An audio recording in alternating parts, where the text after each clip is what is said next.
Once upon a time, there lived a poor widow, and she had a son, Jack, and a cow, Belyanka. The cow gave milk every morning, and the mother and son sold it in the bazaar, and that was how they lived. But once Belyanka did not give milk, and they did not have food. Mom decided to sell the cow and open a shop with the proceeds. Jack took the rein in his hands and led the cow to the market. No sooner had he arrived than he met some wonderful old man. He said he would like to trade Jack's cow for beans. And with these words, he took out a handful of some strange beans from his pocket. The old man said these beans are magical. They need to be planted in the evening, and by morning they will grow to the very sky. Jack became very interested and agreed. The boy came home early. Mother was very angry that he gave the dairy cow in the whole neighborhood for a handful of some nasty beans. But Jack remembered the old man's words and decided that there was nothing to do, and planted beans in the yard. He went up to his attic sad, and fell asleep. In the morning, Jack woke up and saw something like a large tree in the yard. And this, it turns out, his beans sprouted, and the huge stem continued to grow upward until it grew to the sky. Jack jumped onto the stem and climbed up like a ladder. He climbed and climbed and climbed and climbed until, at last, he reached the sky. There he saw a long and wide road that led him to a huge castle. Jack went to his gate and knocked. The gate opened, and a tall woman stood on the threshold. Stuttering with fear, the boy asked for something for breakfast. The giantess let him in, but warned him not to catch the eye of her husband, because he is a cannibal. She took Jack to the kitchen. But before he had time to eat even half of his breakfast, suddenly the whole house shook from someone's steps. The boy was not taken aback and instantly jumped into the furnace. And at that very moment, the cannibal entered the room. Well, he was as big as a mountain. The cannibal took out 2 bags of gold from a huge chest and sat down to count the coins. He counted and counted, finally began to nod off, and began to snore. Then Jack quietly climbed out of the oven, crept past the cannibal, grabbed 1 bag of gold, and rushed to the beanstalk. He threw the bag down, and he began to go down the stem lower and lower, until, finally, he found himself at his house. Jack told his mother everything that had happened to him, and handed her a bag of gold. They began to live on the money that was in the bag. But eventually the sack was empty and Jack decided to try his luck one more time at the top of the beanstalk. One fine morning, he got up early and climbed a beanstalk. The man-eater's wife stood at the threshold of the huge castle. She said that she would not let him in, because the last time her husband had lost a bag of gold. But all the same, she took pity on the poor boy, and let him into the castle. Suddenly the footsteps of a giant were heard, and Jack again hid in the furnace. The cannibal entered and told his wife to bring the hen that lays the golden eggs. The giantess brought it, and the ogre ordered the chicken to lay, and she laid the golden egg. The pleased giant began nodding and snoring. Then Jack climbed out of the oven, grabbed the golden chicken and rushed to the beanstalk. The boy returned home. He showed his mother a wonderful chicken, and they began to live selling golden eggs. But soon it seemed to Jack that this was not enough. And he again decided to try his luck at the top of the beanstalk. This time the boy climbed into the castle through the window. He jumped into a copper cauldron and hid. The cannibal and his wife entered the room. The giant smelled the boy, and they rushed to look for him in the oven. But he was not there. They searched every nook and cranny, but they didn't think to look into the copper cauldron. Desperate to search, the ogre ordered his wife to bring a golden harp and put it on the table. Under her beautiful sounds, the cannibal snored. Then Jack quietly climbed out of the cauldron, grabbed the golden harp and rushed to the door. But the harp played loudly and woke the cannibal. Jack ran at breakneck speed, leaping onto a beanstalk, and the giant in pursuit. Jack went down to his house and yelled at his mother to carry the axe.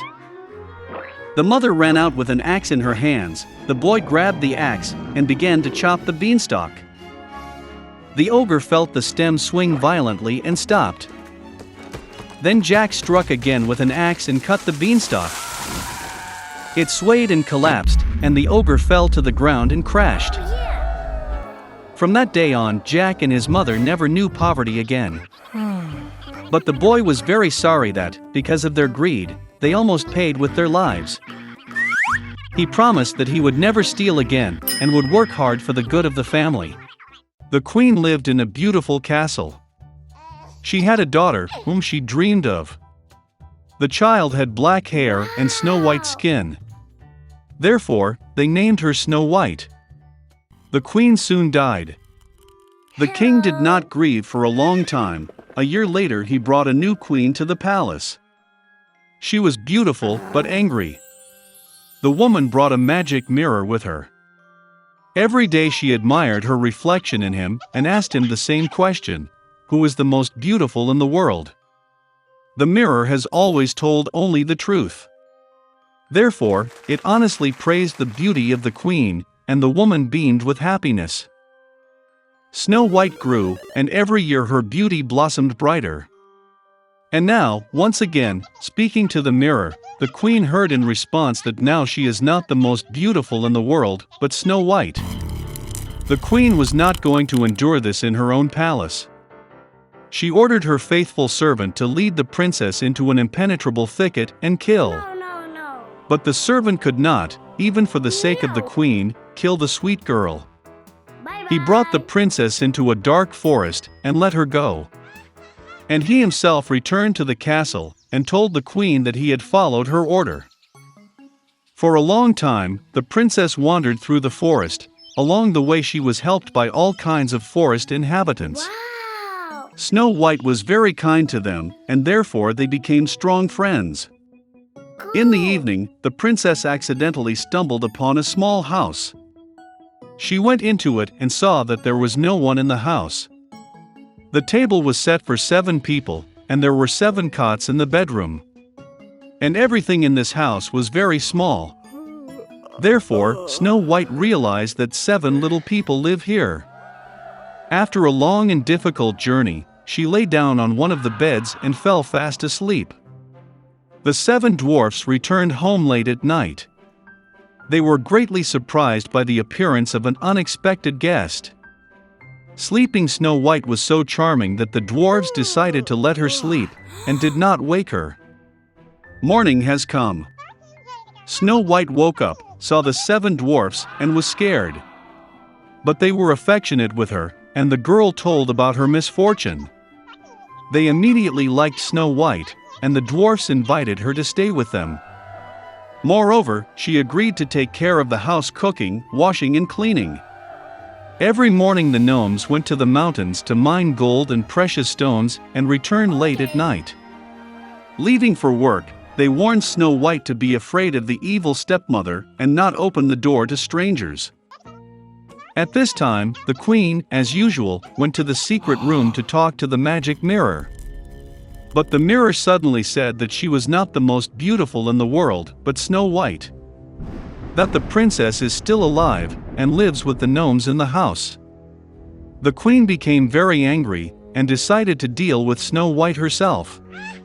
She went to a secret room, and cooked a poisonous venomous apple there.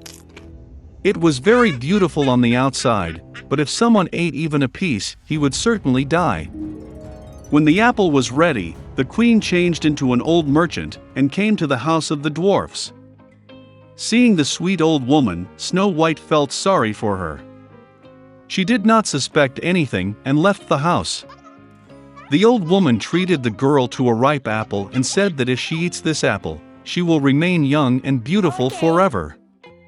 Snow White believed her, and as soon as she bit the apple, she fell down dead and stopped breathing.